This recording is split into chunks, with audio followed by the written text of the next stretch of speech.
At this time, please stand for a pledge of allegiance to the flag.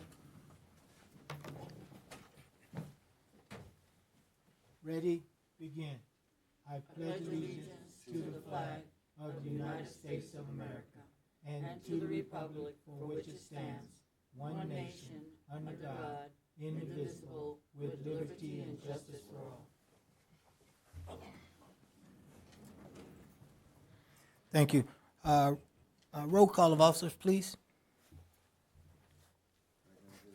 Good evening, Mayor Pro Tem and Council. Before we begin tonight's meeting, I need to state that Councilmember Cruz will be joining this closed session meeting by Zoom.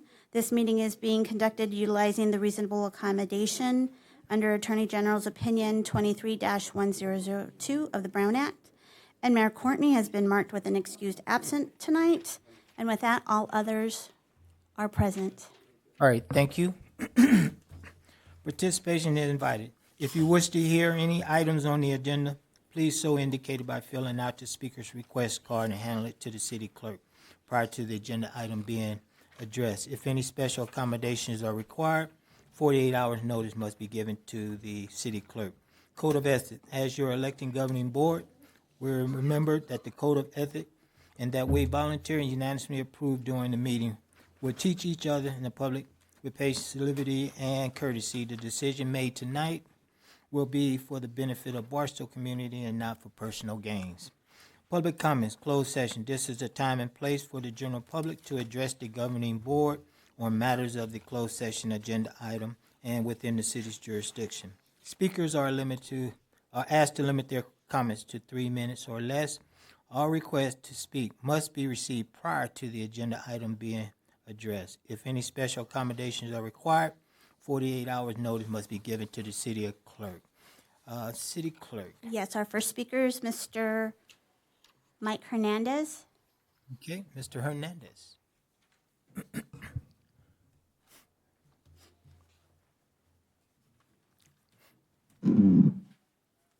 Welcome, Mr. Hernandez. Thank you, sir. I'd just like to say that I'm sorry to see the city manager leave. I was hoping you would stay. I really believe that you've done an excellent job in the time that you've been here.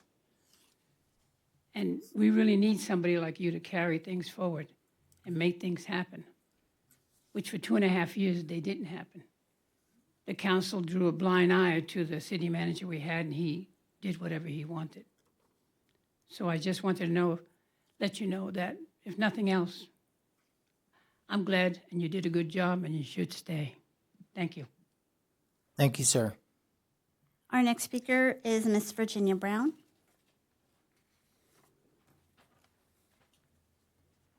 Ms. Brown, welcome. Thank you, Mr. Noble.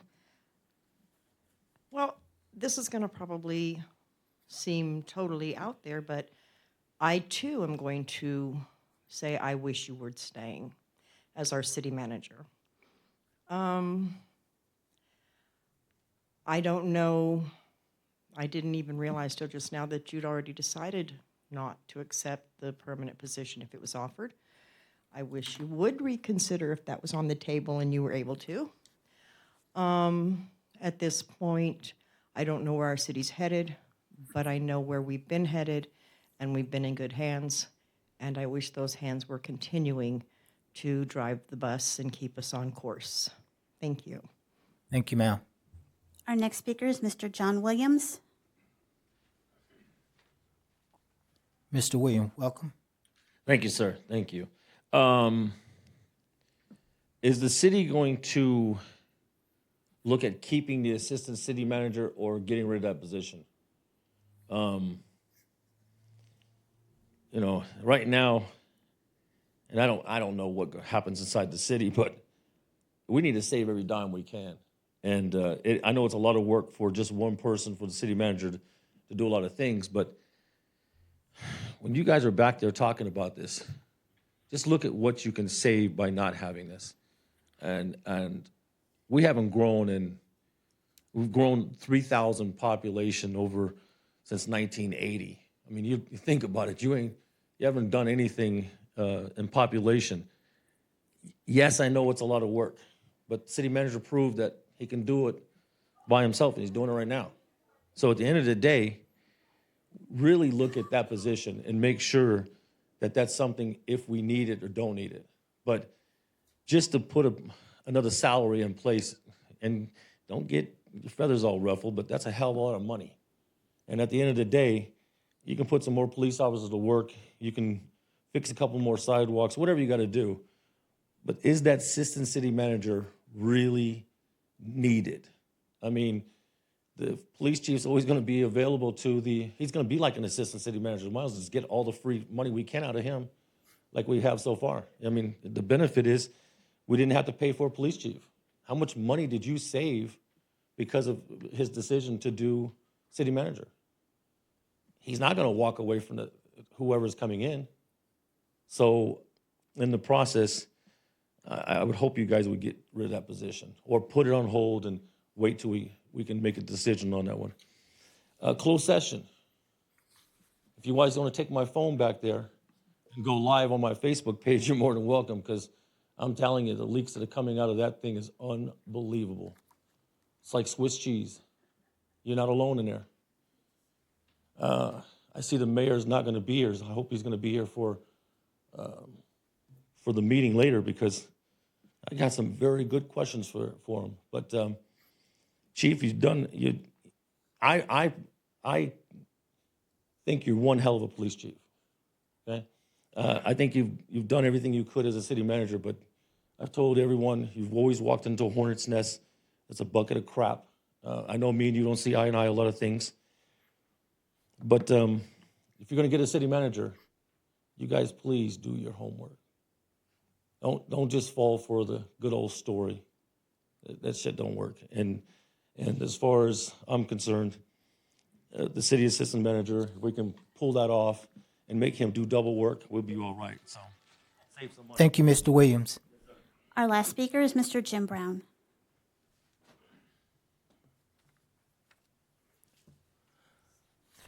Welcome, Mr. Brown. Good evening, Mr. Noble, Council. It was a curveball thrown at us. City manager position. Mr. Espinosa, I wish you would stay through your contract that they have for you.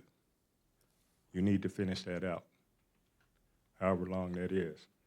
You need to just finish that out so they won't be bringing somebody else in right away. Just finish your contract out. I know me and you had some issues last year, and you know, I got to say, you know what?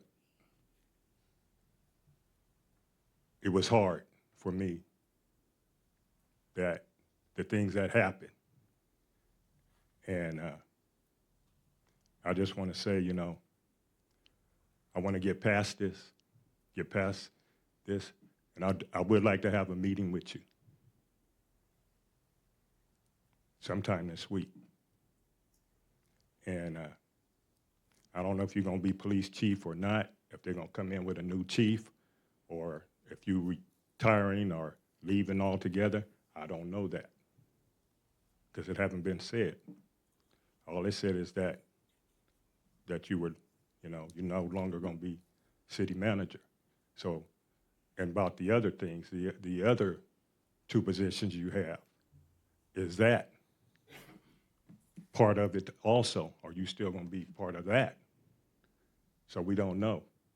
And so just stay and, you know, work things out with the public, with the people. You started off real good when you became chief, and you had meetings with the public. You need to go back to doing that. And, you know, and don't let the people or the people up here in the city, you know, tell you what, you know, you're not doing a good job or this or that. I'm gonna just tell you this. you are doing a good job far as the things with the dog pound and all that stuff, but just don't, when something happens, just hold the people accountable. Hold your officers accountable. That's all I wanted. Thank you, Mr. Brown. That is all the comments we have. Thank you. At this time, I entertain a motion to go into closed session. So moved. Need a second? Second. Need a vote?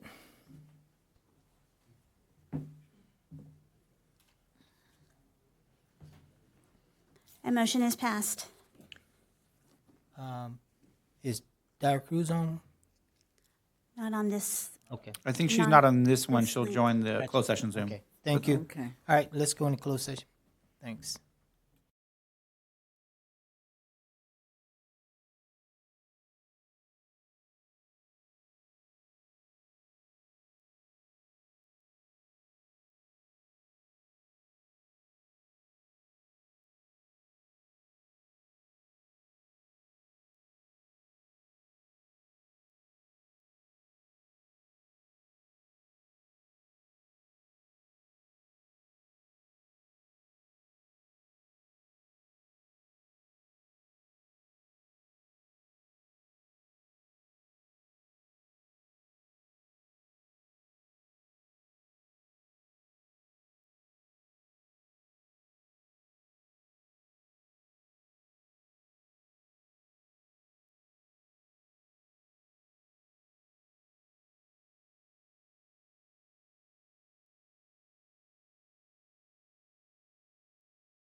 Please, City Attorney, can we get a report on closed session? Yes, thank you, Mayor Pro Tem. The council met in closed session considering one item regarding public employment for the interim city manager, and the assistant city manager, provided direction to staff and council, and took no reportable actions. Thank you. Okay, at this time, I'd like to call the regular meeting to order. It is 7:10. We will be led in the invocation by Leslie Cooper, Mrs. Cooper, and pledge allegiance afterwards. Please stand.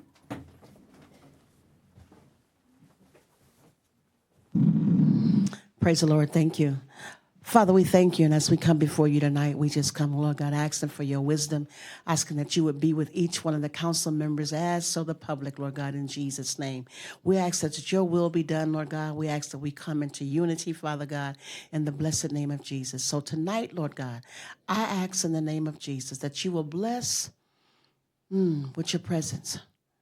Have your way tonight in this meeting, Lord God. Have your way in us. I bless you and I thank you.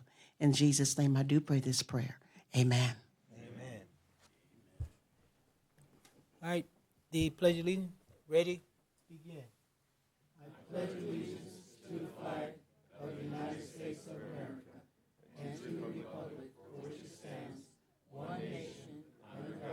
under God, indivisible, with liberty and justice for all.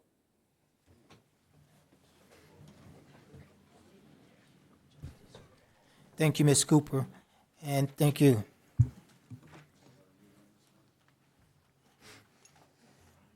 This time, I'd like to have a roll call of officers. Yes, before we begin tonight's meeting, Councilmember Cruz will be joining this joint special meeting by Zoom. This meeting is being conducted utilizing the reasonable accommodation under Attorney General's Opinion 23-1002 of the Brown Act, and Mayor Courtney has been marked with an excuse absent for tonight, and with that, all others are present. Thank you. Okay. Participation to invite. If you wish to hear anything on the item, on the agenda, including the items on the consent calendar, please do so by indicating by filling out the speaker's request card and handing it to the city clerk prior to the agenda item being addressed. Any special accommodation are required. 48 hours notice must be given to the city clerk. Code of ethics. As your elected governing board, we will remember that the code of ethics and that we have voluntarily unanimously approved during this meeting will treat each other with publicly and patient and civility and courtesy. The decision made tonight will be in the benefit of the Barstow community and not for personal gains.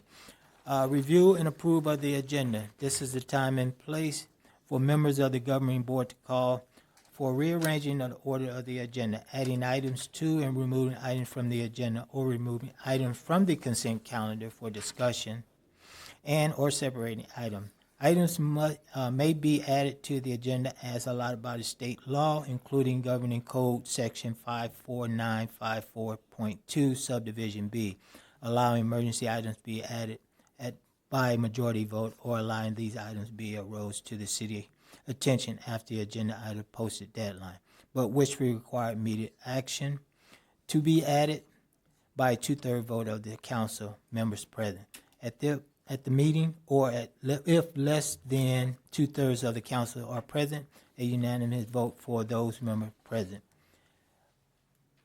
Okay. Presentations? Well, approve the agenda item. I would Approve like to, I'd like to pull item number 2. I'll second. Pull item 2. Okay. Anything else? All right, I entertain a motion. So move. Need a second? I'll second. Ready to vote? Councilmember Cruz, how do you vote? So we're pulling item 2, the consent calendar for ratified checks. Yes.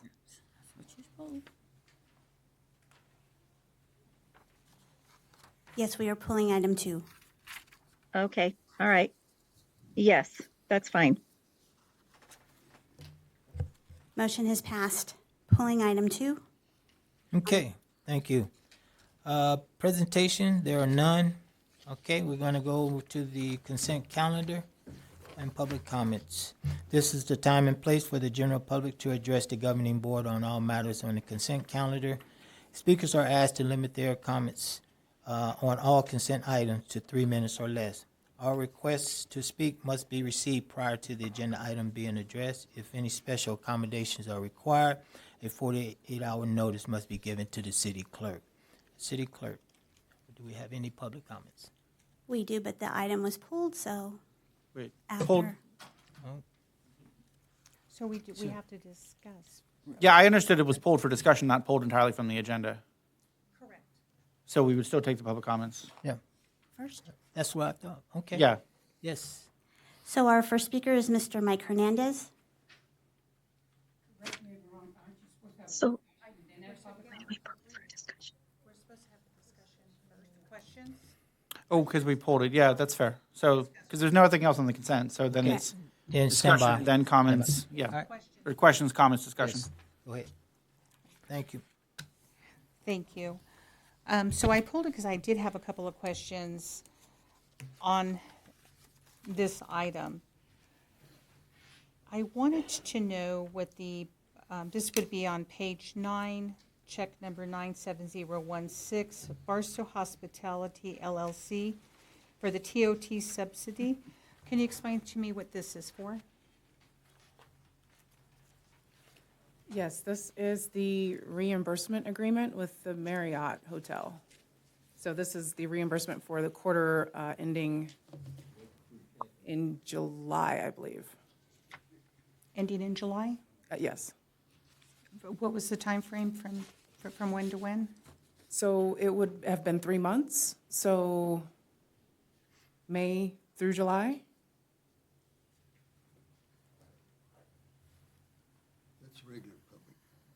Thank you. Moving on to the next questions that I have. There's quite a few checks, but they're sporadic, I guess, as to when they were written. For Route 66 Animal Rescue, one is for $52,000, and this is check number 97112, page 27. We have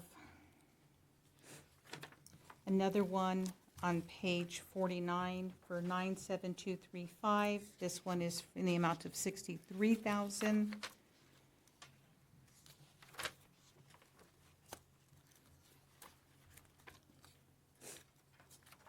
And I believe I saw another one, but I don't believe I marked it. So just my question would be, is this all in alignment with the ongoing contract that we have with them? So what you're seeing is the request, it's namely for payroll for Route 66. We receive 2 requests every month. So I'm guessing they have a bi-monthly pay period. Maribel might be able to confirm this. But yes, we receive these bi-monthly. Can we get confirmation? I'm also,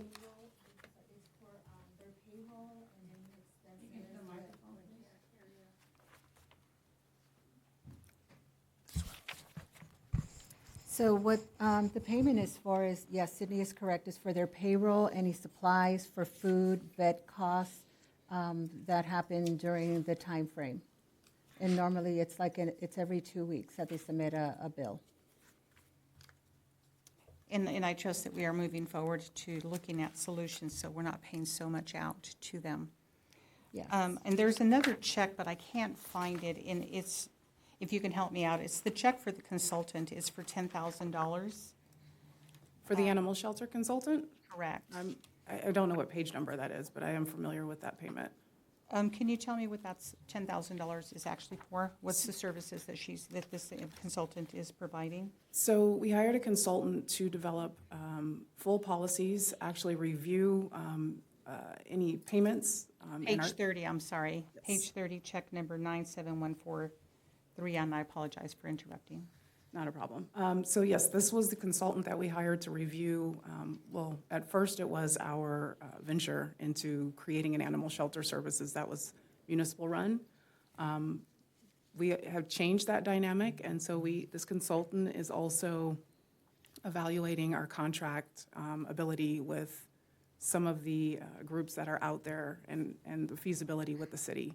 So she's analyzing cost, needs that would be required for us to do business with one of the animal services that we eventually plan to move forward with. So she's shifted from actually doing the animal shelter that has been on hold to Correct. doing the research that probably has been directed by our interim CM. That is correct. And is this going to be an ongoing cost, or is this a one-time cost? This contract will expire December 31st, I believe. But is it $10,000 for the entire contract? No, that was for one period of the contract. I believe it was for the month of September, if I'm not What's mistaken. the total of the contract? The contract is not to exceed $48,000, I believe.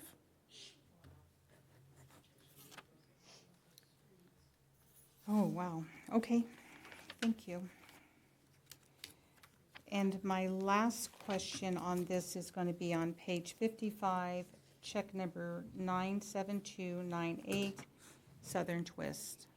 This one is an amount of $5,200 for the Dignitary Mill. I have a question and a concern on this. And I understand that there's been a history of how we do this dignitary dinner. Been around for 4 years, and I have paid my portion. And then under our former city manager, there was a decision that the city would pay for it. So my question would be, $5,200, is this broken down per meal? That I cannot confirm. Who can? Maribel can answer that. When it was set up, the caterer provided a breakdown of what the services they were going to be providing, which included for them to bring their staff and to serve. And they gave a list of all the items that they were going to be providing the day of the dinner. So I guess my question would be, we have used a different establishment prior to this. Who made the decision to go with them? Because this is a significant amount of money for a dinner. And are we in the process of asking for a refund because we did not get the services that from what I understand, the staff and everything, are we in the process of asking for some kind of a discount, or did we already pay them out? We have already paid them, and I have not had a discussion with them requesting a refund. Is there a plan to do so? Well, I wasn't planning on it, but I can have that conversation with the business. So who made the decision to go with this proprietor? I went with that business because of, just to align it with the theme of the event. And I support her on that decision. Okay, so I personally, and that's, that's what I just needed to know about the history, because this is a lot of money, and I was waiting to see when this would show up. But I may or may not be here after this election. I hope I am. However, I would like to make the recommendation to the 2 council members that are definitely going to still be here, and to, pardon? You got one more still. The other council member on Zoom. No, I'm talking about the 2 that are, they're going to be here after election, plus the staff will be here, is that we go out and we ask for different proprietors to give us bids and to see who can give us the services for a lot cheaper. Absolutely. Because this is a tremendous amount of money, and personally being there, was really disappointed in what was provided. That's all I have for this section. Thank you. All right, thank Councilman Hernandez, you had any questions? Okay. At this time, any We do have other comments. comments? Yes. Mr. Mike Hernandez?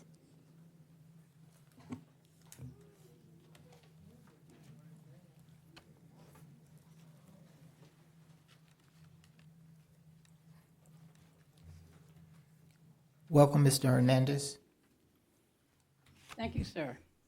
My question is, on the Marriott, they have paid $355,000. We have reimbursed them for $298,000 of the bed tax. We only have gotten $57,000 so far. And this quarter that has just finished, I don't believe they'll have the statistics for it until next council meeting, which is, I called up earlier to find out. But that's a lot of money that we gave away due to the negligence of two past, well, one past and one present council people. Had they done their job, we would have had money to get our streets fixed. $298,000 was wasted, was given away. That's why we don't have money to fix our streets. And you can thank you, Rose, and Tim for that. Thank you. Thank you, Mr. Hernandez. Our next speaker is Mr. John Williams. Welcome, Mr. Williams. Cap, you watch this guy. I don't trust him. 97-116 turnout gear. Y'all remember that? That's what me and Paul Courtney got in a fight over. It's what started me coming here and raising hell. Believe it or not, you guys are renting turnout gear. Holy crap. It's a good thing. I understand why we're doing it, Chief. But this was the big fight that started this whole crap off with me coming up here and started doing stuff. So now we're still renting turnout gear. Y'all remember that? Dumb. We fought over something that you're still doing. Marriott, $120,000. I do believe Rose and Silva voted no. Some other of you guys voted yes. You guys cost us this money. So I want to make that clear. City attorney, $35,000 in litigation. This number doesn't stop. It just continues on and on and on. $35,000 of our money wasted. It's unbelievable. Now let's get to this Southern twist crap. That's exactly what it is. I know for a fact, well, I believe it was not Maribel's decision. I'm going to say it was Mr. Courtney's decision. The things I know. The average catering in this town is between $25 and $35. I did the numbers. I actually took the number of the people and did my own estimates. Y'all didn't estimate it. You didn't do it because you didn't care. But it's our money. At $113 a plate, that's what you paid. When you divide 46 into 5,200, it's $113 of our money. City Attorney, you don't even care, do you? Did you know about this? Probably didn't. Or if you did, you're probably covering it up with some other things you're doing. But what the problem here we got is you could have had steak and lobster, maybe some shrimp on the side, whatever. I'm not disagreeing with the dinner, and I don't disagree with the city paying it. What I got a problem with is you never even bidded it out. I can tell you right now, there's 6 caterers that gave me the prices for this stuff and what they would have served. And it would have been an hour late. They wouldn't have forgot the plates, and you wouldn't have looked with the puzzling look like you guys look right now. This is embarrassing. Embarrassing. $113 per plate. Think about that. I hope that dinner was good. I heard it wasn't. Thank you, Mr. Williams. That is all the comments we have on consent. All right, thank you. This time I entertain a motion on item number 2. I'll move. I'll second. Excuse me, I need to abstain. This is Councilwoman Marilyn Dyer Cruz. I need to abstain from 4 different checks. Hold on one second. I'll get it right here for you. I need to abstain from check 97087, 97191, 17192, and check 1043. There's 2 invoices with that. So that's it. Thank you. Okay. Ready to vote?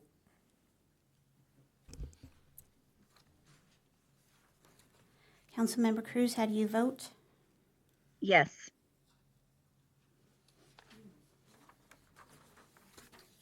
Motion carries unanimously on the consent with the exception of Councilmember Cruz abstaining on item 2, check 97087, 97191, 97192, and wire 1043. Okay, at this time, move on to public hearing. Item number 3, adoption of the 2021-2029 sixth circular housing element, and that is by Mrs. Crank. And City Attorney Summers. Welcome, Ms. Crank. Thank you, Mr. Noble, and thank you, Council. There we go.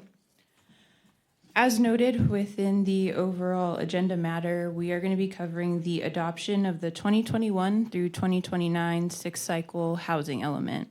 I'm pretty infamous for saying at Planning Commission that this is a pretty straightforward item, and I want to say that here, but it's a bit more complex of a document. So I want to make sure I highlight everything that's included in the overall agenda packet for you all. Before we dive into the staff report itself, just know that attachments to the staff report include a copy of the current draft, meaning what we plan on submitting to HCD pending feedback tonight, a copy of the July 2024 quick guide to the revisions that helps at least differentiate what changes were made back in July on the staff side and were submitted to HCD. Again, a copy of the minor August 2024 revisions that staff made and again submitted to HCD, and then a copy of the 2015 through 2020 Master Environmental Impact Report, as that is what still stands as approved today. To dive into the housing element a little bit and what it means, as noted within the staff report, since 1969, the state of California has required that all cities and counties adequately plan to meet the housing needs of everyone in their communities. This is accomplished through the adoption of a housing element, which is what you all have in front of you this evening. The housing element is a required component of the local government's overall general plan.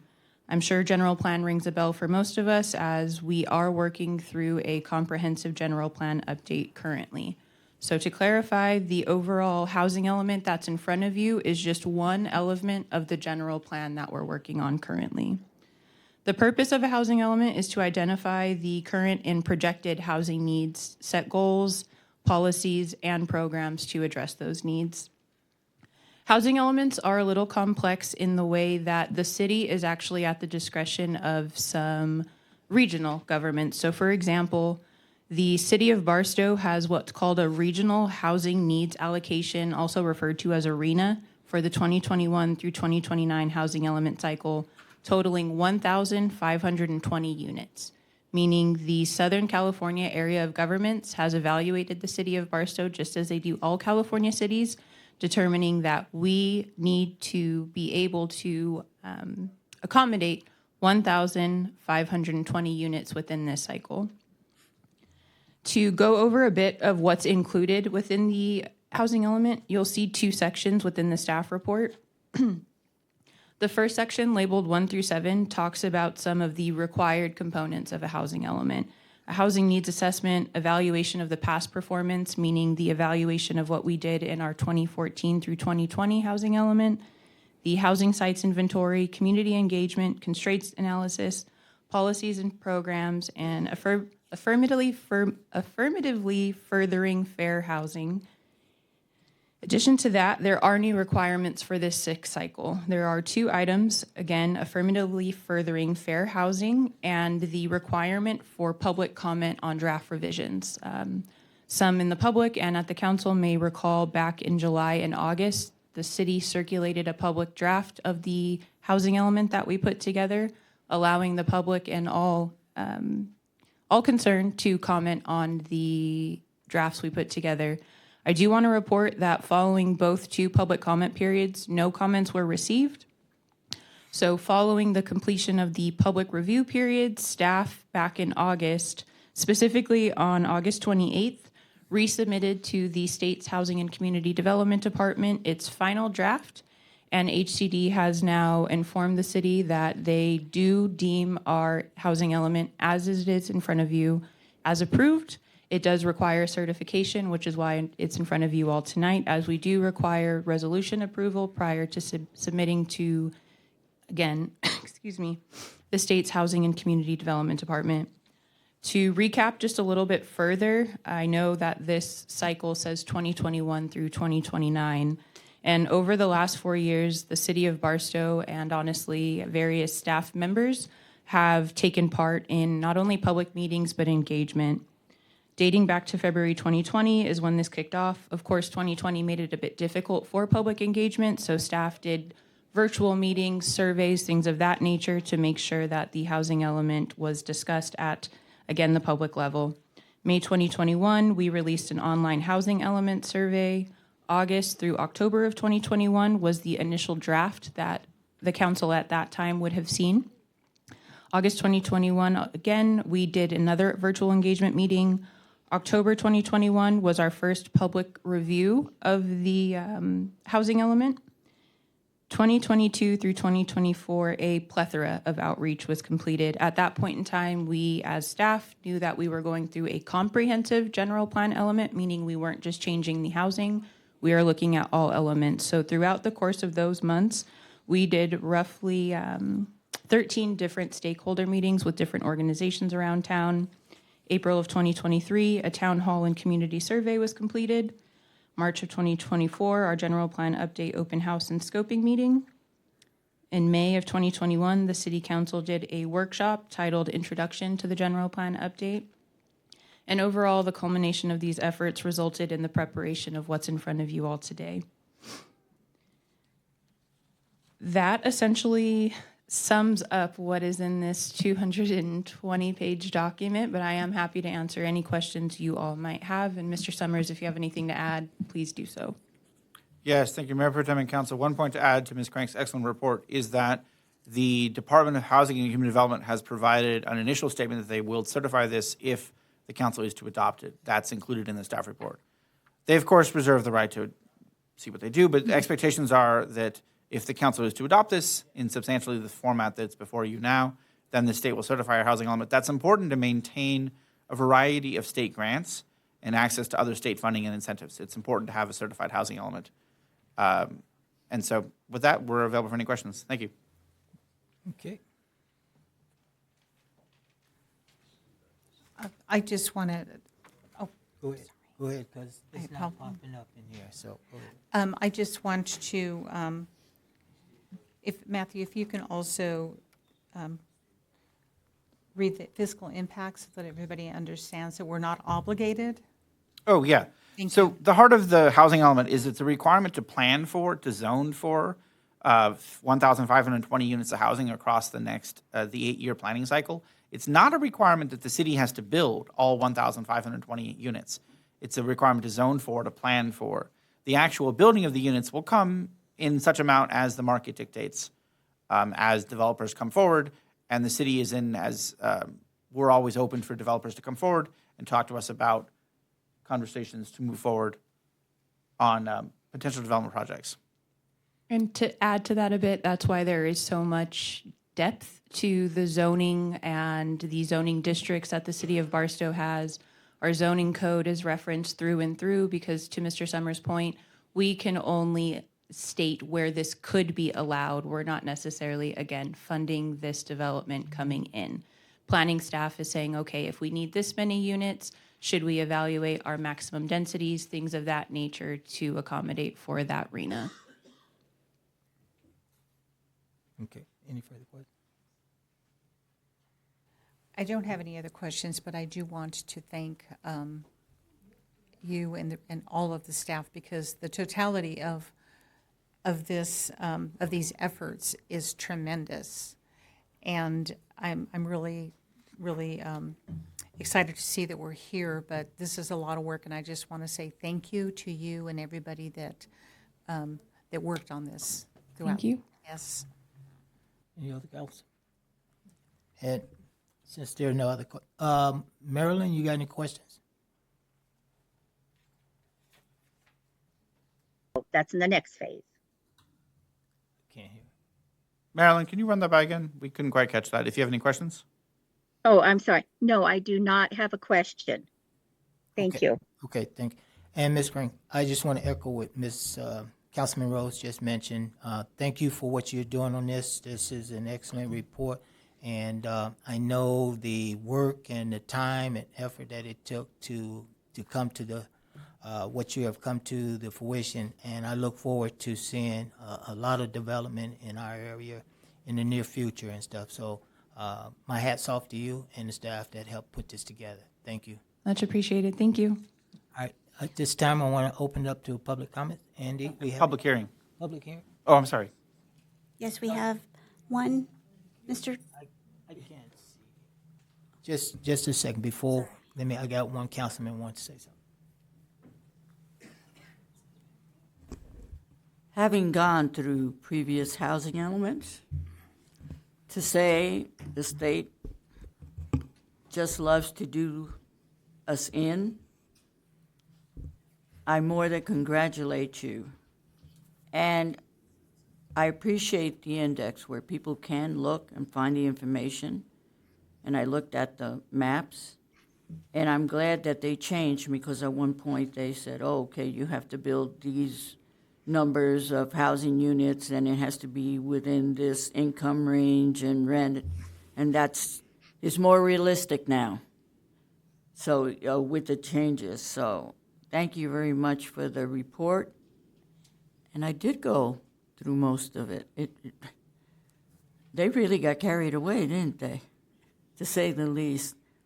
And the most important part is it is so much tied to funding from the state and grants. And if we didn't have this done, and it took till August, so I truly appreciate all the hard work that even with COVID, that we got through the point that we actually have a document that they accepted.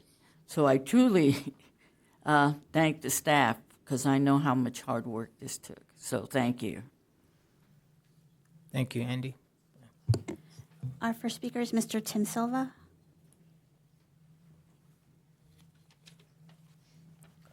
Welcome, Mr. Silva. Thank you, Mayor Pro Tem, council staff. Just one question as I read through it, and then a comment. In section 3A, Table A1. Can you give page? 118 of the agenda. So in housing for disabled, we mentioned that we lease a building to Desert Manor for $1 a year, which is not true. But then in the progress report of that, we state that we no longer do that. So my question would be, why don't we just clean it up and not say that we do it, and then give a progress report that we don't do it? Page 118 of the agenda. So as I read through it, that was my only question. Why don't we just take out that we do it instead of saying that we do it and then that we don't do it? And then my only comment would be regarding 2 of the 8 elements, and that would be housing and circulation as they go together, and that we don't put too much housing in one area, residential in one area, as that will affect circulation as most people get out of employment at the same time. I've lived through this in the Victor Valley. And then you start asking employers to stagger hours because of the problem you create. So watch that housing, residential, and circulation. Just 2 of the elements to watch out. Thank you. Thank you, Mr. Silva. That is all the comment I have on our public hearing. Any further discussion? Council? And Mayor Pro Tem, I'm happy to comment on that one point about Desert Manna. So that table A1 reflects the left of the column is the prior housing elements requirements, hence the reference to the $1 a year, because we have to state what we did before, and then we state what we're doing differently now, how we did in the implementation. And that reflects that Desert Manna has shifted their services, but we still continue to rent the apartment to New Hope Village at a nominal fee, and we have adjusted the Barstow Municipal Code to allow for emergency shelters in the Human Services District. So we're reflecting what we did in the past, hence the reference to the $1 a year lease before, and how that shifted to what we're doing now. Thank you. All right, any other questions? No, just a comment. Unfortunately, the state dictates what information we put in there and the process, and they always want to know before and then the after. So that is traditional what I have seen in the housing element. All right, thank you. And Yes, Mayor Pro Councilman- Tem, now I have a comment. yes, ma'am. Go ahead. Okay. I would like to really, actually, it's a tremendous amount of work. Being as a planning commissioner, I think it was my first year that we went through the general plan. And we took it in sections. It was so large. And Councilman Hernandez is absolutely correct. The state mandates this. And so you have to put in everything that's a possibility, not saying it's necessarily going to happen, but a possibility, and plan ahead. And due to the fact of the growth that we anticipate having in these next 5 to 10 years, this is going to be instrumental in keeping the flow and areas designated properly for housing, manufacturing, industrial, whatever it's going to be. So it is a tremendous amount of work.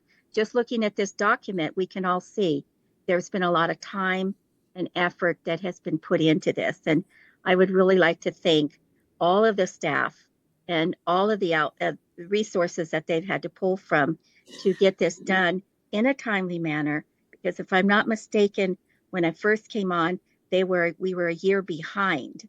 And so everything had to really, really be notched up quickly. And but I would just really like to thank them all. I know it's a tremendous amount of work. We can see that just in the documentation here. So thank you. Thank you to everyone. Thank you, Councilman Cruz. You had comments? No, that's it. I want to make All a right. motion. At this time, if there are no further questions, I entertain a motion. I'd like to make the motion to approve. I did. You can second. Oh, thank you. I will second. All right. All right, ready to vote.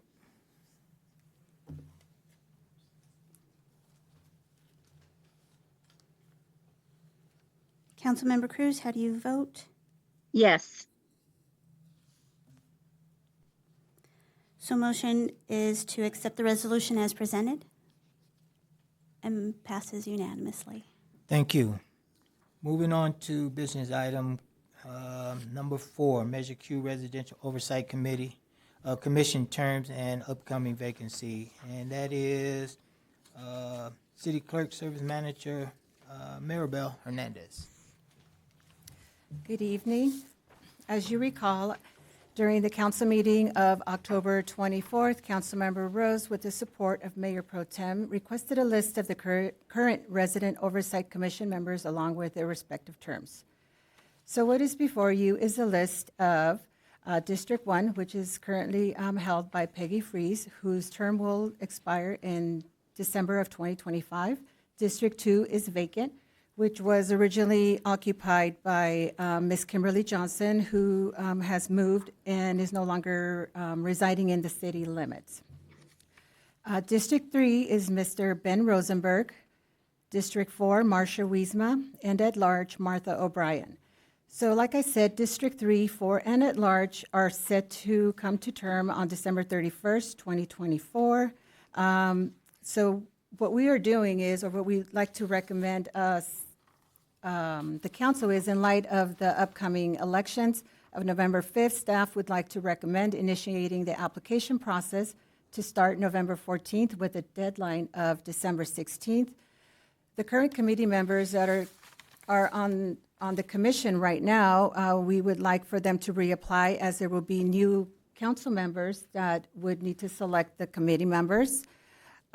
With the election results expected to certify by December 5th at the latest, this would allow the new council and existing councils to review the applications, also meet with the applicants, make their recommendations to the city clerk, and to be presented at the second meeting in July. I'm sorry, January. Second meeting in January of 2025. And with that, I'm available for questions. Councilman Rose? So I do have a question. District 2, it's vacant. We know that that's been vacant for quite some time. Is that also, does that actual position expire 12 of 25? When does that one expire? That actually, yes, does expire in 2025. Ms. Kimberly Johnson, like I said, has moved out of the city of Barstow. I've had some conversations with Mr. Noble. He, I think, has a recommendation of who he wants to use to fill the position, but since it's been vacant for almost a year, we would just like to also open it up for application to fill that seat. Thank you. So when we do, moving forward with this, if we can make sure that that expiration date is on that vacant position, so when individuals apply, they know when that expires. And my other question would be, it says let me see, allows the council to review applications and recommend new members at the council meeting. Where am I? On the social media. Additionally, outreach for the commission vacancies will be conducted via social media. Social media could be our home, the Facebook of the city. Mm-hmm. It could be what others. I would hope that we would run this on, not only on, that we would utilize all radio stations. Right. That we, yes. that we have here in Barstow, and that would be KDUC, the highway station, and the local online newspaper. Mm-hmm. Because social media, a lot of individuals don't have social media. They may not listen to the radio, but if we go out and give more options on how we get it out there, the more that we will, the outreach would be successful. Yes. So is that the plan? Yeah, so, it does say, we normally advertise in the daily press. Also, we would use the, our homepage of the website, and also on the Measure Q page that we have on our city website as well. And when we say social media, we mean, with like Instagram, same thing with Facebook, and also we've utilized the radio stations as well. Perfect, thank you. Mm-hmm. Hey, Maribel, you mentioned the 14th through the 16th of December. Is there any way we can do it a week earlier, next week, get it out? Oh, yeah, we could start as early. Why are we waiting till the 14th? Why can't we get it out sooner? We could absolutely start advertising it next week. Okay. So. And, okay. That's all go ahead. So if when we motion on this, we probably should amend the date. If that's the council's pleasure, that'd be in order. Pleasures. And we could set the date to November 13th, because the newspaper only publishes twice a week, which is on Sundays and Wednesdays, so we could put the article out next week's paper. Which is the 13th? The 13th, yes. Okay. So we modify it to the 13th versus 14th, the 7th. Okay. Any further questions from the council? All right, at this time, do we have any public comments on this item? Yes, we have one. Mr. John Williams? Welcome, Mr. Williams. Yes. Why are you guys running these ads? I mean, the council gets to pick their own person. I mean, I get it. You want to bring people in, but the planning commission, you guys interview them, and then those two who do it, pick them.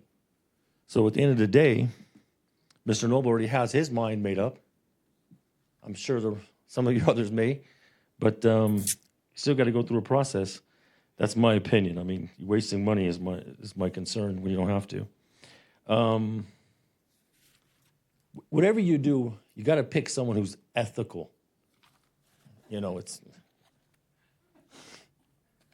so we got to make sure that you got the right person that's going to be able to be transparent. You know, we don't want what's happening on our planning commission right now. You know, we got some issues up there.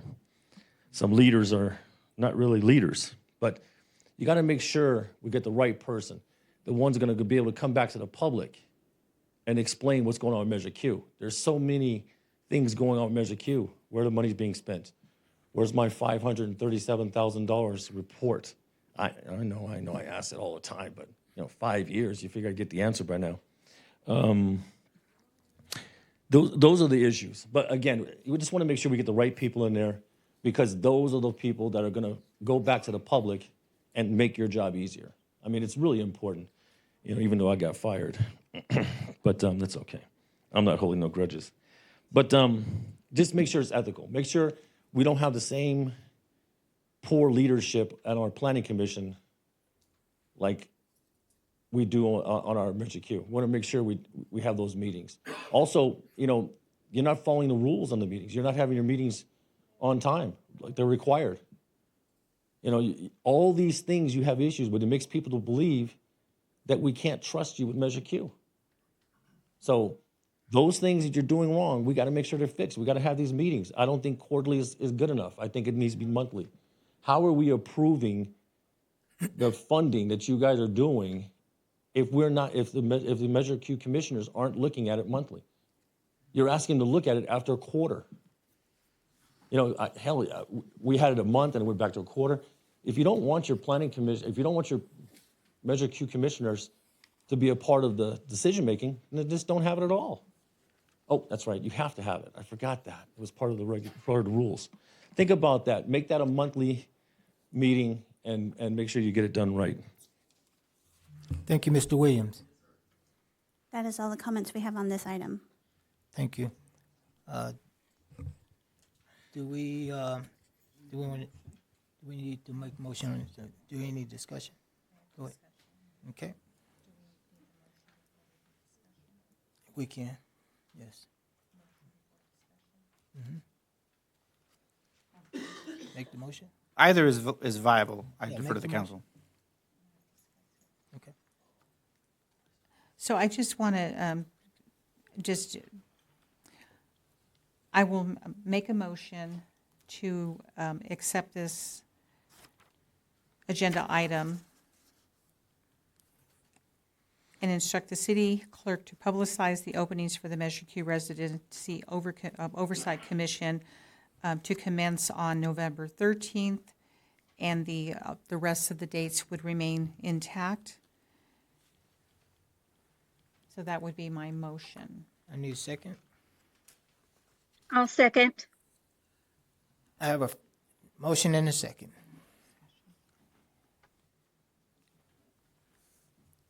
Now discussion. What I would like, Go ahead. thank you. What I would like to discuss is that, first of all, I want to thank those that have served, because sitting on these, I sat on it. There's quite a few of us in here that have sat as a commissioner, and it is a responsibility, because you do have to be, you have to have your mindset to look at the numbers and to make sure that the funds from Measure Q are being spent according to how it was passed to the voters. It's our taxpayers' money, and that is the responsibility of these commissioners to make sure that that we're doing, the city council, the city is doing what we're supposed to be doing with Measure Q. That is a big responsibility. So I want to thank those that are currently serving and those that have served. I do want to make a recommendation, because we haven't had it in quite some time, is that moving forward, when there is a vacancy, that we don't wait for a year, that we actually look at the vacancy and say, hey, we need to move forward. And the staff can do the proper paperwork and inform the council that this is happening. I also want to make sure that we are inviting the Measure Q committee, if it's, the chair and or the whole committee, to do reports to the city council, because they're supposed to be reporting to the city council after their meetings. And so we haven't seen that in quite some time. So I'd like to see that come back, because again, it's checks and balances. And if they see something that they don't agree with, they can bring it to our attention. It brings light to things, although they give recommendations to the council. That should be at these type of meetings in front of the whole council, so that we know what the committee's looking at, what they may have or may not have a concern on, but at least they're giving us a report. That's what used to happen, and we need to go back to those requirements. Again, I just want to thank everybody that's currently serving, that it has served. Thank you. Thank you. Councilman Hernandez or Councilman Cruz, any questions? I have no questions, Mr. Noble. As far as, well, I do really. So it's a question and a comment. In the past, I have attended the Measure Q meetings and just listened to what their concerns are. I think that it needs to be emphasized that the reason usually it's quarterly is because of the billing cycle and how things are paid into the city, as well as what the city pays out.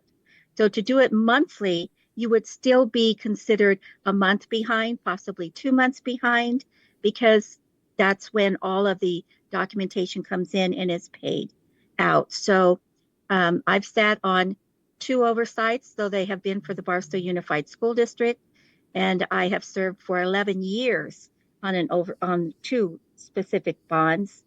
And it is, you're overlooking, just as Councilman Rose explained, basically you're just looking at to make sure that the monies were spent appropriately as it was in the election ballot measure language.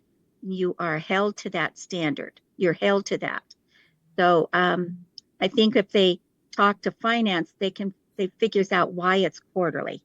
And I believe the last meeting that they had, they didn't have a quorum. So that was an issue. So they also have to keep that in consideration. So it is a lot to understand and absorb. And I know that they normally have a workshop when they have the new committee members come in. And I would highly recommend that again and suggest that. Just have a workshop so they all understand the process, even understanding the budget, how it's presented from finance would be very helpful. Thank you. Thank you. This time, if there are no further questions, vote. I'm so sorry. We already did.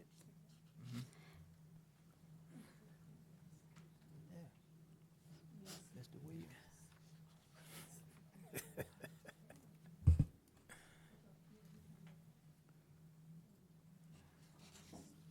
Councilmember Cruz, how do you vote? Yes. So I have a motion to accept this agenda item with the modification of the application dates for November 13th through December 16th. And the motion is passed unanimously. Thank you. Let's move on to general and non-agenda public comments. This is the time and place for the general public to address the governing board on matters not on the agenda within the city's jurisdiction. Speakers are asked to limit their comments to 3 minutes or less. All requests to speak must be received prior to the agenda item being addressed. If there is any special accommodation required, 48-hour notice must be given. Before I do that, Andy, I want to do public safety update first, okay? Also, before we start, I just need to make a note that Councilmember Cruz has left the meeting, but we do still have quorum. Okay, thank you. Yes, Mr. Mayor Pro Tem, Council, and citizens. I only have one quick just update of us. For the month of October, a lot of our officers attended several of the trunk or treat events. I received a lot of positive feedback from both the officers and the community. We greatly appreciate the community's event for the support throughout all these events. And that's all I have. Thank you. Thank you. Good evening, Mayor Pro Tem, Council, and community. First off, I want to thank everybody for the significant support we've had over a tragic event within the fire district over the last couple of weeks. I'm sure you're well aware we had passing of one of our members while on duty, which is a significant issue and heartfelt, issue that all of our troops have had to deal with, and we appreciate the support of the community as well as everybody up here. Definitely a significant event for us to handle. Unfortunately, this is the third event within the last 5 years that has hit the Barstow Fire Protection District with one of our members going on to better pastures. But definitely appreciate the support on behalf of the men and women of the Barstow Fire Protection District as well as the Miller family. I just want to forward my thank yous on the forward. As far as happenings within the last month, above and beyond that, obviously you guys, we just had the clocks turned back, so make sure everyone's got their batteries changed and their smoke detectors as well as their emergency kits up and running. We are currently experiencing a weather event. We do have significant power safety public shutoffs going on with local utility companies, so please be aware that those may apprise us without us knowing. So keep up on all your alerts and text message and however you receive your emergency information. Like I said, that's about it. Again, I just want to forward to thank you and gratuitous efforts of everybody regarding Captain Miller and his passing. Thank you. Thank you, Chief. This time, Chief, I'm City Manager. You're gonna speak afterwards. I'm gonna go public comments first. Okay. Our first speaker is Ms. Teresa Tank.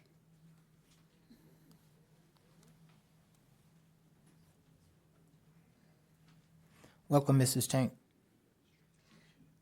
Teresa Tank. Good evening, council and staff. Since September, there have been inquiries on whether we can afford to have the city take over Route 66 and provide the additional services of animal control and licensing. I'm curious to know if you are aware of exactly how much the city has paid Route 66 to date. My estimate shows $956,188.97. I say estimate because there is a bit of discrepancy. In June, the city manager had stated that the city had paid just over $100,000 more than I had records of. Granted, he has a better overall picture of all the receipts and things that the runs do not provide, who and what they are for. In June, the council approved a budget of $767,500, which was the second increase for animal services in 3 months. In tonight's accounts payable, the city paid Route 66 $194,490.05, which includes the utilities. What I didn't see was a check for the $30,000 that the CM said he wrote on 9/29 at the policy meeting, which won't be in my below total, I don't believe. Looking at what the city has paid Route 66 from July 2024 to October 2024, $546,928.60. That accounts for 71% of the approved budget in June, with 2 months to go. This has stuck in my mind because at one of the policy meetings, the CM stated that he thought, or the city thought, that they could do the shelter for $1 million. But looking at the transition and the increase that we've paid Route 66, that he would have to come back for an additional $100,000 to $200,000 more. He also stated we had salary savings because they haven't hired anyone and salaries started July 1st. If we've already used 71% of the budget and have 2 months still to go, the city will most likely need more than that to get to the mid-year budget. What I'm a little confused about is if the budget that has been approved in June hasn't been used since he stated there was still savings, so we do have the money, where in the budget is the money that's being paid to Route 66? I've also been asked to ask, is there a reason why Route 66 can only take in from Barstow Police Department, according to people that's coming from the city manager? And when will the workshop happen for the shelter that was requested at the last policy meeting? Thank you, Ms. Tank. Our next speaker is Mr. Charles Roby.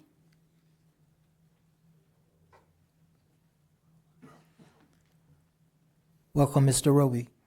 Welcome, Charles Roby. On Halloween, my daughter was out trick-or-treating with 7 of her friends, and while out, she stepped in one of our wonderful city's sidewalk cracks and broke her ankle. This is a formal complaint to the city for this. That's it. Thank you, Mr. Charles. Our next speaker is Mr. Tim Silva. Welcome, Mr. Silva. Thank you, Mayor Pro Tem, council staff. Apparently, an employee's exit interview letter was given to the council. That's a fact. I believe it was in closed session. That letter has been leaked. That's a fact, or at least a portion of that letter has been leaked. The portion leaked favors a campaign, a person currently campaigning over an opponent. Another fact is this has been reported to the FPPC is campaign interference. The city of Barstow needs to be in front of this and find out who leaked that letter. In 16 years that I sat up there, I never saw a need to review an exit letter. Did the city decide this letter needed to be given to the council? Did somebody on council request to see this letter? Why did the city allow the council to keep that letter after it was reviewed? If there was a purpose to review it, why was it not required to be given back after being reviewed? There's election interference here, as this is now being used against a person campaigning. And the city needs to investigate how that letter got out, why that letter needed to be given to the council, and be in front of the FPPC, because I've been told there is going to be an investigation. Thank you. Thank you, Mr. Silva. Our next speaker is Mr. Rodney Brand. Welcome, Mr. Brand. Good evening, Mayor Pro Tem, council, staff, and my community of Barstow. I'm Rodney Brand Jr., current planning commissioner for the city of Barstow. Tonight is the eve of Election Day. Tomorrow will be a new day full of anticipation and possibilities. Barstow deserves nothing but the best. Our community needs unity. We simply need hope, not hate.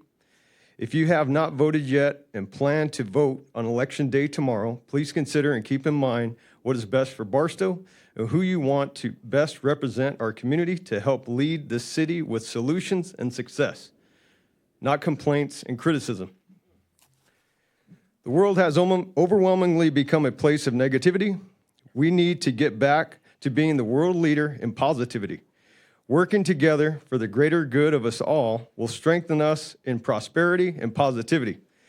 I hope for the best of Barstow and our great country of America. Tomorrow is the beginning of a brand new future.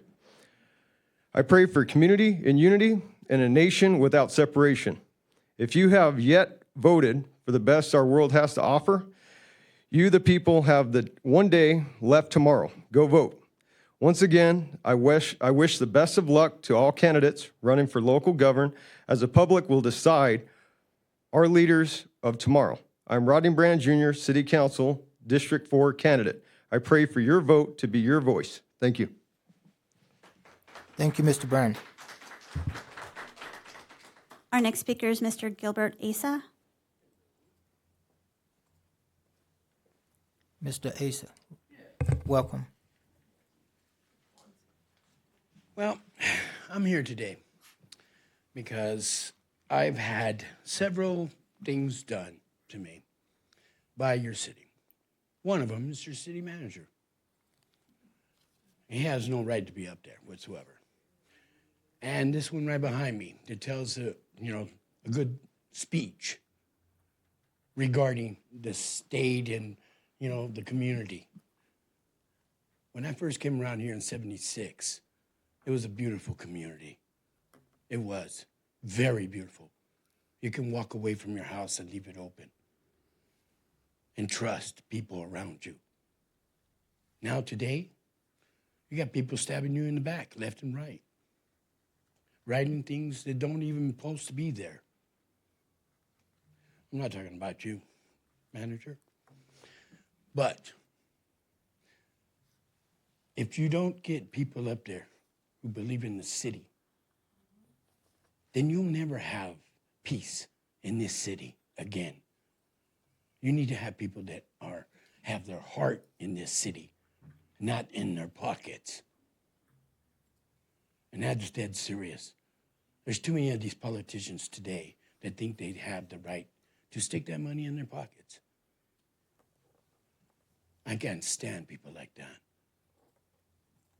Those people like that don't belong in the city council. Okay? Another thing, I submitted my formal complaint regarding an accident that I got into where I had to have 2 operations. Now, if you have your city manager look over it and have the last decision, then it'll probably be thrown out. I don't trust his judgment. I don't trust him. Minute left? Oh, I can give you a lot more than a minute. But if you guys speak to me privately, I can give you every piece of paper that'll prove what I said is right. And it took them 5 years to correct a police report that was falsely done against me.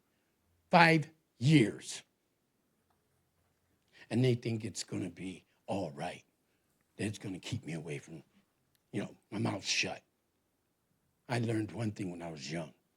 Stand your grounds if you're right. But if you're wrong, be a man about it and say you're wrong. Ain't that right, manager? Thank you, Mr. Asa. Our next speaker is Mr. E.T. Snell.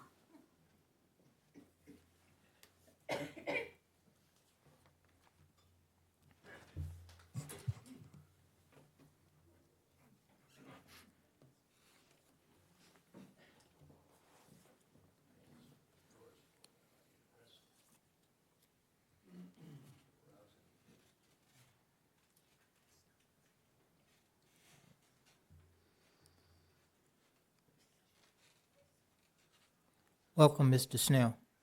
I want to speak about our city attorney, the Rain Man, and I want to speak about the police chief, city manager, new nickname, AKA the Chihuahua. Let me take this crap off. I would have had my suit on here today, but he said I can't put it on in the meeting, right, Chief? Are you going to lie about that too? This guy's a habitual liar. Let me tell you what else he lied about. The tripod. He lied about it, and in the investigation, he lied about it. And the Rain Man over here, the genius, what's the government code section on giveaway of public funds, Mr. Rain Man? Mr. Genius? You are a genius. If you can take the law and turn it around and give away $2 million on warming shelter and cooling shelters, you're a genius. Listen, the tripod incident, Chief, you lied about. You know you did. I'll take a polygraph. Mr. Brown will testify that you lied about it. You know, there's so many things that you lie about. The Brown Act violation. It's a Brown Act violation, Mr. Rain Man, to not allow me to have my tripod in here. Is that a Brown Act violation? First Amendment Coalition says so, but you twist that shit around too. Don't look all funny because you're the one that told me, I swore in my mother's grave and my grandma's grave, the chief told me the reason that I couldn't have my tripod because I was talking about Paul, bad about Paul. Tell me that's a lie. Go ahead. You ain't got nothing to say about that. He's a habitual liar. You got this guy here that manipulates the council. He goes into city manager. I mean, it's disgusting what's going on. You know, Carmen, I really had a lot of empathy. I stuck up for you when the firemen came around. Let me tell you something. You got Ramos up there. Do you know that the San Manuel fault and that 27-story high-rise was built on the fault? Did you know that? You got to take him down because that's not you. I don't think you got to get rid of him. You know, because you can't build a casino in a high-rise on a fault. It's just not right. You know, can you tell me the government code section? Google the government code section, giveaway of public funds. Can you tell me that, Mr. Rain Man? No, you can't. And the Chihuahua, yak. You got lie after lie after lie after lie after manipulation. The 2 black men you killed that were unarmed, or the city did, basically. You know, the sheriffs did one and you guys did the other. The guy was running. He was just trying to get away. I talked to Priscilla. Mr. Nobles, how come? He said she assaulted him. Why didn't you guys stick up for her? Why didn't Paul stick up for her? Why didn't you stick up for Priscilla? She lost her license now. She's having a hell of a hard time. Thank you, Mr. The word I'm Snell. looking for is coward, Chief. And that's what you are. Our next speaker is Mr. John Williams.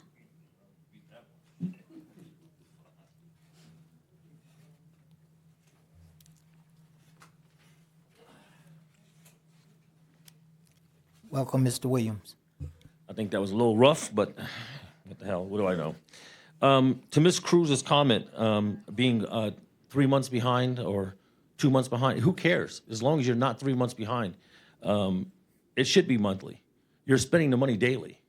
So the commissioner should be doing that monthly. What a great statement from the other guy. I wonder what that poor veteran, female combat veteran thinks about what he did, refinancing his home. Oh, that's right. It wasn't refinancing. It was in foreclosure. Exit report. How did the exit report get out to the public? It's a great question. How did that get on Facebook? Now, not only did portion of it get on Facebook, but the 4-part letter is being all over the place. There's people out of town that has this letter that is actually sending it to people here in town. So how did that get out so badly? It's just it's unfortunate. I requested this letter, and I was told no. I was told absolutely not. I cannot have it. Why the hell can I have it when someone else has got it? Now, the person who shared it on Facebook said it was public record. So I read it, so I asked for it. Can't have it. I was told today, cannot have it. How in the hell they got it? Are you guys going to ask for an investigation? Ms. Rose, Mr. Noble, Ms. Hernandez, are you going to do it? Are you going to ask for an investigation to find out who leaked this? It's ridiculous. You got turnover and it's still getting leaked. It's unbelievable. It's unbelievable.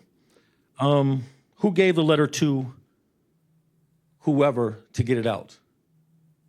It's a question. I think I know who gave it out. He ain't here tonight. That's who I think. I could be wrong, but that's who I think. Biggest thing is,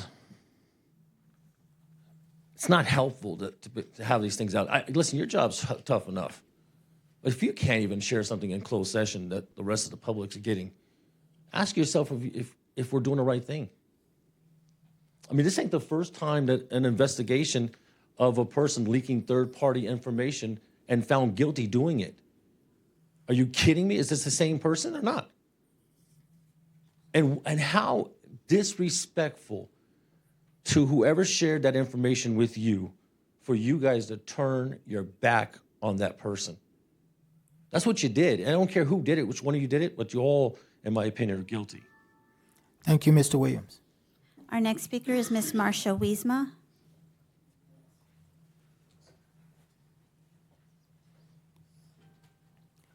Welcome, Ms. Wiesman. Thank you. The city has, by my calculations, the Humane Society and other incidental people have spent over $1.4 million for their own animal shelter. When did the city authorize the city manager and certain staff members to create their own animal shelter? Where is the funding coming from? Are you taking it now from Measure Q or the general fund? The city manager has lied, and he told the council this was their only choice. This was wrong. He obviously cannot work with others, including the Route 66 Animal Rescue, the Barstow Humane Society, and Councilman Barbara Rose. Councilman Rose has asked the hard questions, and he is unwilling to give her the straight answers. The question is, where do you go from here? Secondly, Tex. Congratulations, Dr. Tex, for getting the trees trimmed at Dana Park. Really? 12 years of neglect? That's far too long, city. Where did the money come from? Did the money come again from Measure Q or the general fund? Or did you simply move it around? Move the funds around. Was this project identified at the beginning of the fiscal year? If not, how did it become a priority? Last but least, welcome back, Coach Mike Hernandez. We're glad to have him back. And if you have not voted, you should vote tomorrow, November 5th. Do so. It is your civic honor and your civic responsibility to vote. Thank you. Thank you, Ms. Wiesman. Our next speaker is Mr. Mike Hernandez.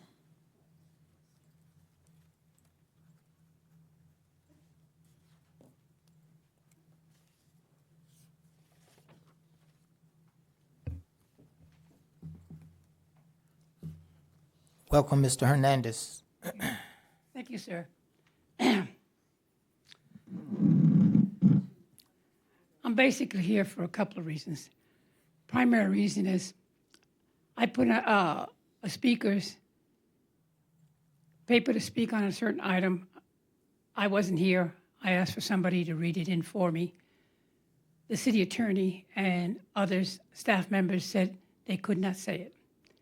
I was told that it would be put on the ADA. The city clerk was trying to read it into the record, and Rose, James, and the city attorney blocked it from being read into the record. Then Marcia came in and read what I wanted to say. But why did it take so long, and why was I denied twice the right to speak or have someone speak on my behalf over these issues? On the ADA, I should have been allowed, and you tell me you had to have 24-hour notice. I gave you a 2-week notice. You had it in on the 7th, and you still denied the city clerk from reading it into the record. This isn't right. This is not what I was told.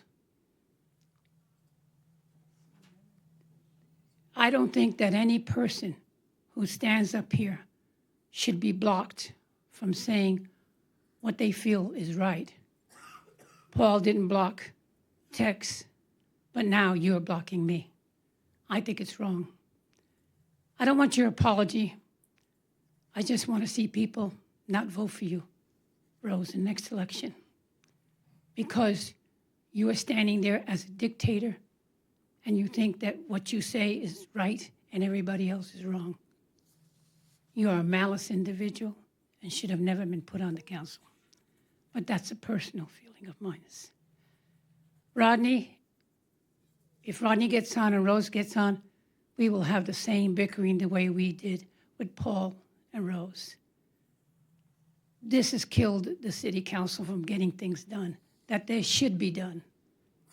We have to stop bickering among ourselves and do what's right for the citizens of Barstow. So I encourage everybody to go out and vote. It's important. The election is important. Vote for your president, your vice president, and most of all, vote for Carmen as mayor. She'll bring stability back to the city. Thank you. Thank you, Mr. Hernandez. Our next speaker is Ms. Vivian Jordan.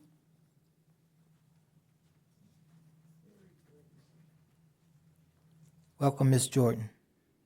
Thank you, Mayor Pro Tem, council, staff, community. I know that Barstow, I know I'm not a resident, I am a resident, sorry.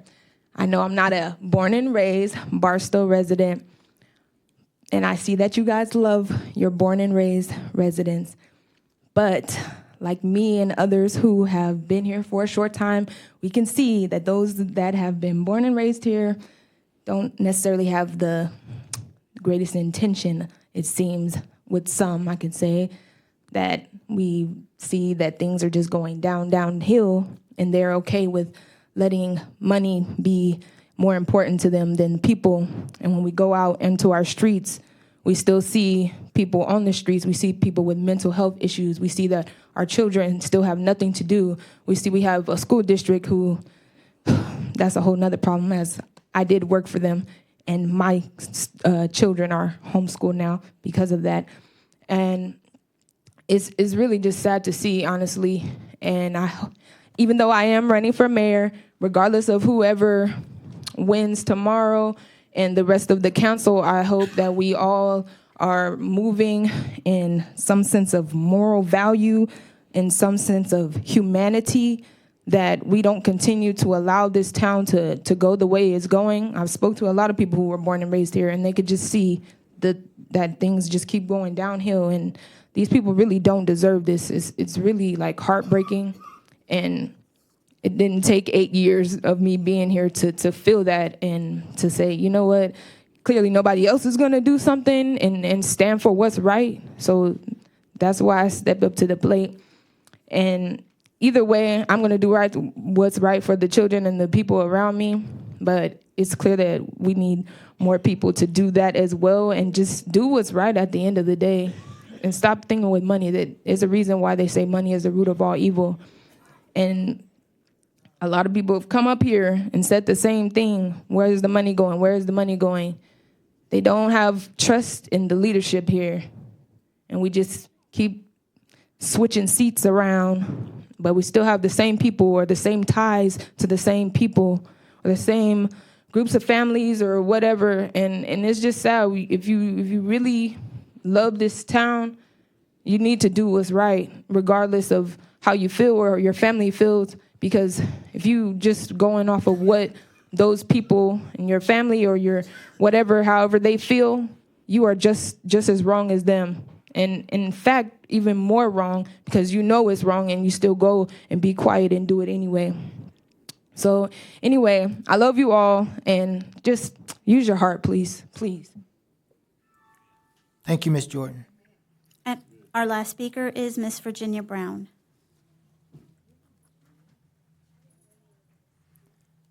Welcome, Ms. Brown. Thank you, Mr. Noble. Mayor Pro Tem, council, city staff. Seems to be the theme tonight. We're all announcing that we're running, and yeah, Virginia Brown, District 4. I'm running for the District 4 council seat, Marilyn Dyer Cruz's seat. But my main thing tonight is I'm here pretty much to echo what Vivian just said. We are supposed to be a community, and I've seen how we treat each other. I've been out there talking to all these people, and the heartache that it brings, you take it home with you. I've reached out, I've made phone calls, I've asked questions, and then I said, why don't you go to the council meetings? because they don't listen. They don't hear us. They're too busy with their own agendas. That shouldn't be the way our city sees us. Our city should know that they can talk to us. Just FYI, I would never show up at Carmen's house and say, hey, hop in my car, I want to take you somewhere. Do you know how many times that happens to me on a regular basis? Total strangers show up and say, hey, Miss Brown, can you go with me? I want to show you something. And I get in their car and I go with them. Why? I was doing this before I ran. Because it's what we do, we're a community. And when my neighbors came to me with a problem, we got up and we helped them. There are a lot of senior vets in our city. They need help. Do they reach out to you guys? No? My husband and I field phone calls from them every day. Let's build a community again. Let's build a community where our people believe us. And yes, that letter is going everywhere. I got it too. And it's from a man out of town. So we put it in the cupboard and we ignore it. But it's sad when people outside our community are influencing those in the community. We're a community. Let's stand like a community. Let's work like a community. Let's be a community. And as I keep telling everybody, go out and vote because your vote matters. You matter.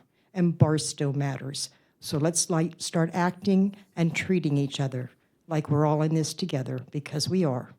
And let's all do this because it matters. Thank you, Ms. Brown. That is all the comments we have. All right, thank you. At this time, let's move on to city manager's comments. Thank you, Mr. Mayor Pro Tem, members of the council, members of the community. Let's see. I'll start with last meeting. I wasn't here, but there were some questions asked, and I did make a commitment that I would answer or try to answer some of these questions that the community poses. So the list that I got from Mr. Helders last week, I'll address those. Cora Harper, there were some questions about when it will open again. I'll just touch on it if you don't mind, ma'am. Yes. November 6th. So it'll be used for polling tomorrow, and then we'll be back up and running at regular times, November 6th. We'll have staff there. There was a question about the sand at the sports park next to the cross-country track.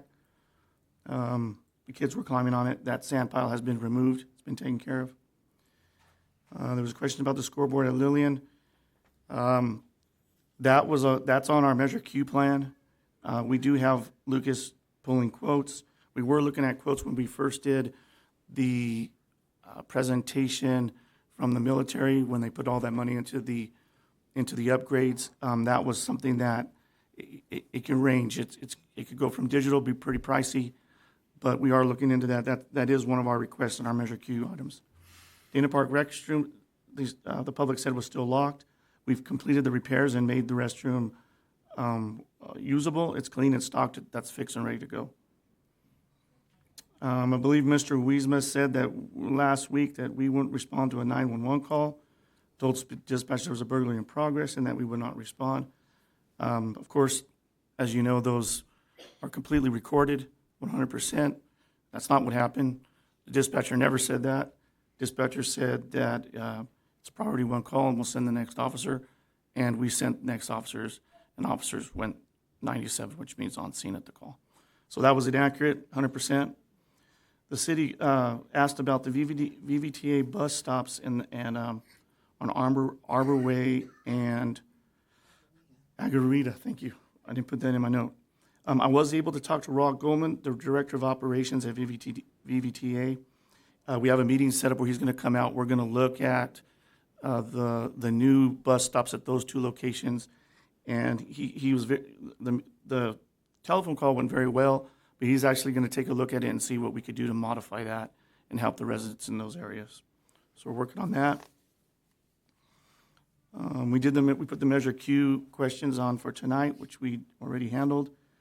There was a question on why some of our property owners are getting calls and some mail in regards to the rental inspection program.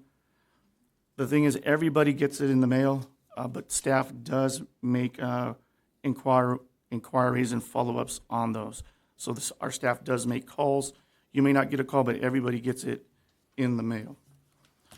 And then let's try to do some of the stuff tonight.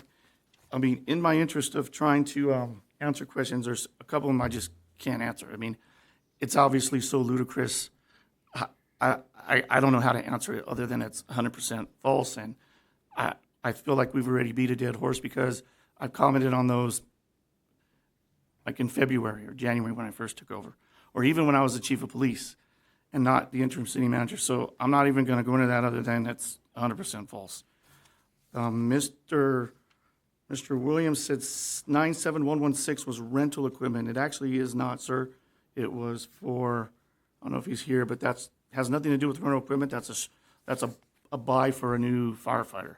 So that's just inaccurate. I don't know where he was reading it from or what he thought, but that's just inaccurate. Some people say that I throw out that we lie all the time. It's unfortunate because we hold ourselves to the highest standards, and you know, it's the truth is we do not lie. I do not lie about it. My staff doesn't.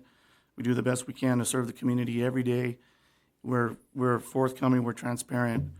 When it comes to the animal control, you would have to be at every workshop and everything that we did. I never just gave one option. I gave three. It's always been the same three: Humane Society versus our own versus Spec Pro. It's always been that way. I don't know where people get that I only gave one. There was three. And now things change. You know, on a review of an early assessment in June, and then we look at it today, things change in 5 months. Things change in 6 months. So we're constantly trying to improve our delivery of services to the community, so we review that all the time. So to say that we're lying about it is just, it's unfair. There was another one, but I don't remember it. Let me deal, or at least address the $5,200 check for the city council. Believe it or not, staff and I do not start out the day or trying to provide a poor, substandard kind of event or dinner event for our council members. Believe it or not, we don't do that. We want our council members to have a very good experience. We want our dignitaries to have good experience for all the service that they do throughout the year. Think about it. Our council members work all year. They don't get anything for it. They get one dinner. One dinner for the whole year. Yes, they get a small stipend. That doesn't amount to the amount of work that they put into the city. So we give them a dinner. And that started in 2022, where the city started paying for the dinner. Now, the theme for this isn't rocket science, everyone. The theme for the parade was a Western theme. Nobody else had input on this but Mayor Bill and myself.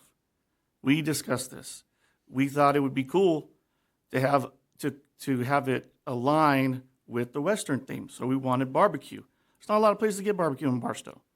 So we went to this place. It's not like we're having breakfast and I could go to 4 or 5 different places in Barstow that serve breakfast burritos. This was a dinner. It's a barbecue. And we wanted to have a nice sit-down event for the council and our dignitaries. And that's what we did. The mayor had nothing to do with it. I don't know why people think that. It was myself and it was Maribel. And we thought that we were getting a good deal. It's not $114. It's 70 people who RSVP'd by that $5,200, which doesn't come out to $113, comes out to $74 a meal for 70 people. That's not unreasonable. Our own per diem policies give us $100 for dinner. So it's not unreasonable. We tried to do the best we could. Are there service deliveries that we weren't happy with? Sure. Everybody has done that. Gone to a restaurant and not been happy with the service. We learn from our experiences. We make adjustments. We move on, and hopefully we can provide another good, event for this council next year. Did I hit every? I believe that's it, sir. Yes. That concludes my report. Thank you. Okay. Let's start off with the council committee reports. And you want to start off, Barbara? So quickly, just to let you know that the Rules and Policy meeting was scheduled for October 29th, but it was canceled due to a lack of quorum. And I'm not sure, is there plans for there to be the next meeting? Because it's close to, it's actually the week of Thanksgiving, so is it the plan to have the next rules and policy on the 26th? We're open, correct? Yes, we are. So the next rules and policy meeting will be,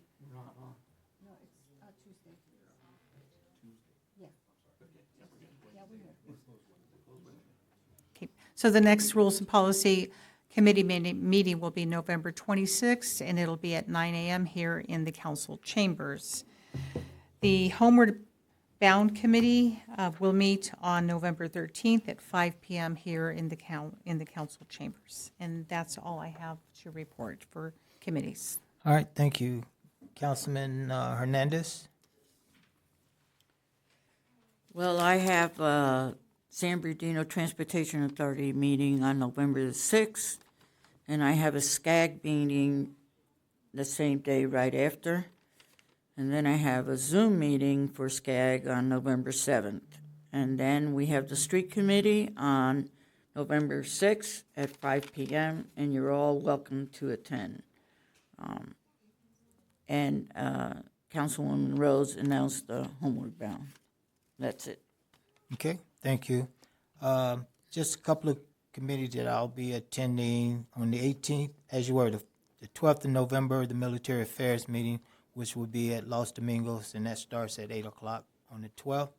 And on the 18th, the Victor Valley Transit Authority will be meeting here at the Barstow Chamber, and that starts at 9:30 here in Barstow Chambers. And I will probably be attending one more meeting for Councilman Cruz. I just have to confirm the date on it, and I believe it's in the mid-November timeframe. So other than that, that's all I have. All right, let's move on to the business of the council. Councilman You start with me? Let's switch it up. Okay. First of all, the bridge ribbon cutting is on November the 19th, and the whole community is welcomed. City Manager, would you like to announce the time? 9:30 a.m. Thank at the you. Harvey House. Right. We'll meet at the Harvey House first, and then we'll walk over to the bridge. Right. 9:30 a.m., sir.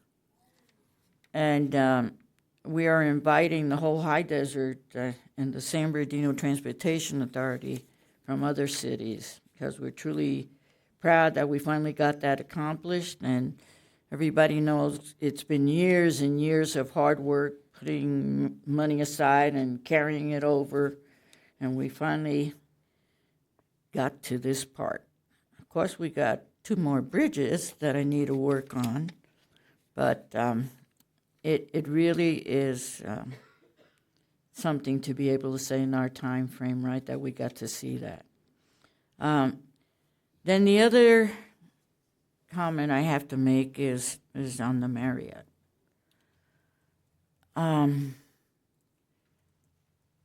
When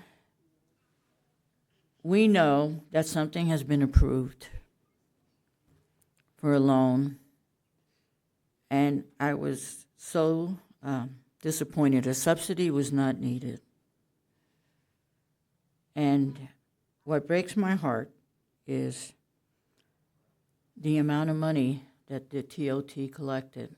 And out of that, we only got $57,000. We get more than that from the military contracts. And the fact that disappointed me that we didn't fight this agreement because they did not act in good faith. The loan was approved on May the 7th, and yet we had an agenda item on May the 17th. And I was sitting on that side, and I do applaud the two council people that were on this side fought. My only issue is, why didn't we keep fighting? And my reasoning behind that is that we got a second opinion. And what is one of the statements says that we waited too long? When I know how long those of us that were on that side asked that we fight for it being a bad deal. I just hope that we as a council have learned our lesson, that we do our homework and our research,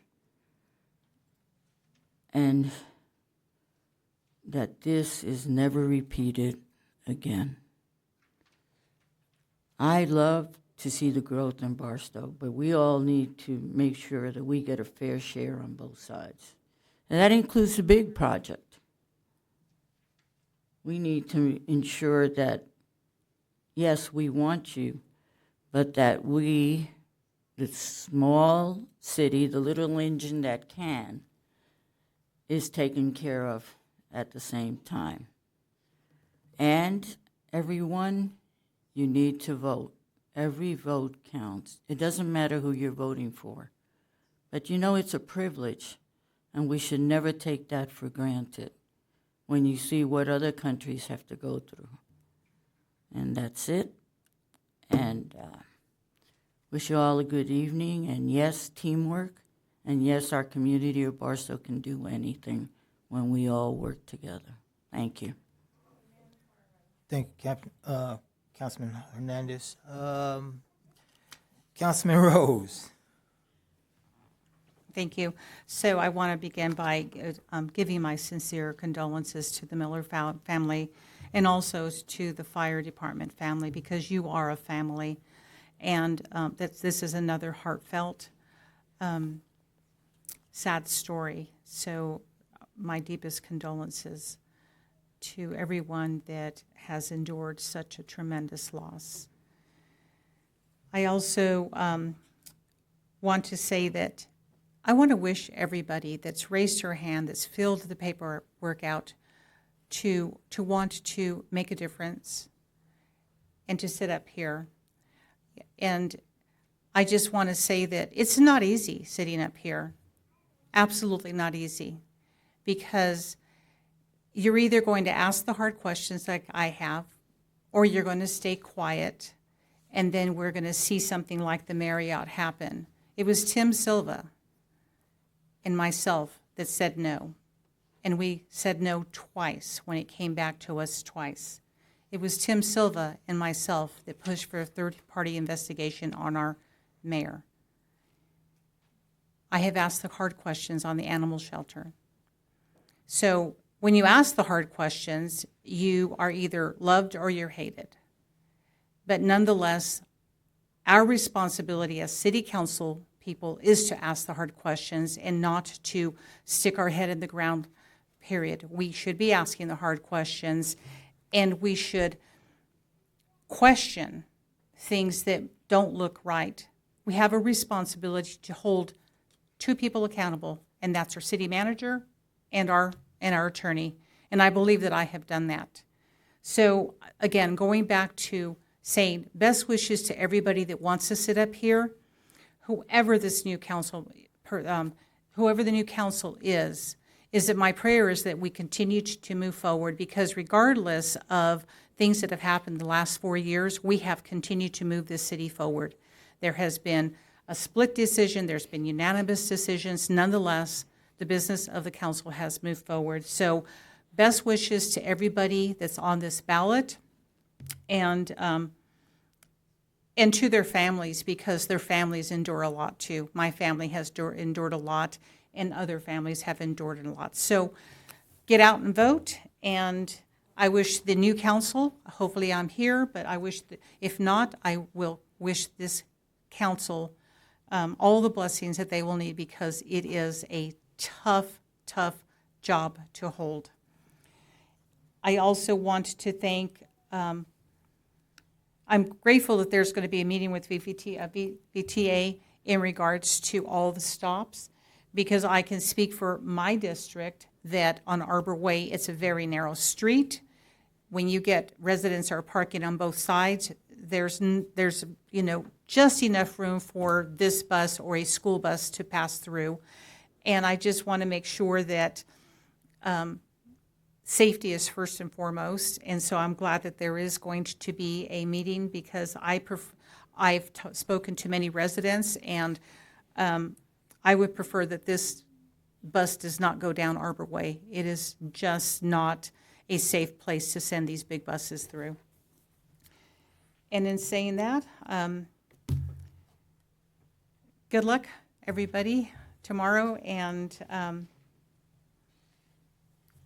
everybody have a good evening. Thank you. Thank you, Councilman Rowe. I'll finish up with a couple of things. I also want to send my condolences to the Miller family. When I heard the news of what happened and so forth, I was hurt. We have lost some good people over the last few years who has done a tremendous job for this city, and I don't want anyone to take that lightly, because we have some good staff here, and they put in 100% every single day to try to do the best that they can for our city, and so losing one is just that much harder. So my condolences to the Miller family, and anything that we as a city can do, please let us know. The other day I attended the trick-or-treat at the City Hall. Very, very outstanding trick-or-treat, trunk-or-treat, and a lot of kids. And I tell you, I love seeing the smile on those kids, and when they come in and pick up the candy. And then later that evening, I took my grandson out for a little bit of trick-or-treating, then his mom took him out, and then I just handed out candy. But fantastic. I didn't hear of any issues on that night. If it was, I hadn't heard it. But thank the kids that did attend the trick-or-treating at the City Hall. You are a tremendous crowd that came for some candy, and I think we gave them enough candy to last them for a few months, seemed like. I know we had the one incident about the sidewalk, and I hope that staff will take a look at that and talk to the gentleman about that, figure out what we can do to get that fixed. The ribbon cutting that's going to happen on the 19th, I've been waiting on that, and look forward to seeing that happen. With that, if there are no other questions or objection, I'd like to close in honor of Captain Miller for his distinguished service to our city. And on behalf of that, I'd like to close in honor of his name. If there are no further questions, we're closed at 8:58 p.m.